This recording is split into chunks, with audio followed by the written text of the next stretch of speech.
வணக்கம் நண்பர்களே, நான் உங்கள் ராதன் பண்டிட். பாருங்கள், 7.5 சனி சிரிச்சிட்டே பலன்னு சொல்கிறேன். எல்லாத்துக்கும் காரணம் என்னென்னாங்க, ஒரே ஒரு ஆள் வாழ்க்கையில் மன ஒற்றுமையை கொடுத்துட்டாங்கன்னா அந்த 2 பேர் சேர்ந்து சொர்க்கத்தையே படைச்சிடலாம்.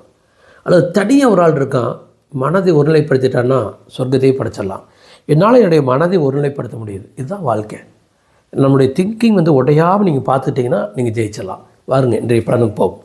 இன்றைக்கி நண்பர்களே, நாம் 26 பிப்ரவரி 2026 வியாழக்கிழமை தசமி திதி, மிருகசீரிஷ நட்சத்திரம், அப்புறம் திருவாதிரை நட்சத்திரம், நாள் முழுவதும் மிதன் ராசி, குருச்சந்திர யோகம்.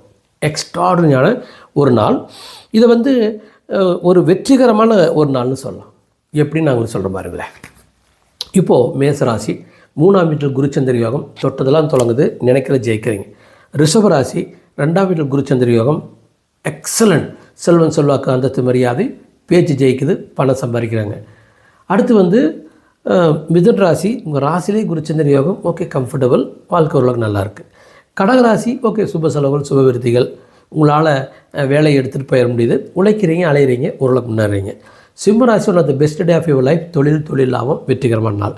கன்னிராசி பொறுத்த வரைக்கும் இந்த மிதுன் ராசி கன்னிராசிக்கும் ராசி புதன் பரிவர்த்தனை யோகத்தில், புதன் சனி வீட்டில், சனி குரு வீட்டில், குரு புதன் வீட்டில் பரிவர்த்தனை யோகம். அப்போ எக்ஸ்ட்ராடினரியான ஒரு நாள் உங்களுக்கு கன்னிராசிக்கும் புதன் ராசிக்கும் மிதன் ராசிக்கும் சொல்லலாம். கன்னிராசி கேட்டினாங்க, தொழில் ஸ்தானத்தில் குருச்சந்திர யோகம், பியூட்டிஃபுல்லான நாள். அது தொழில் வெற்றி, தடை உடையிறது, பணம் சம்பாதிக்கிறது, சொல்லும் செல்வாக்கு அந்தஸ்து மரியாதை, சுகவிருத்தி.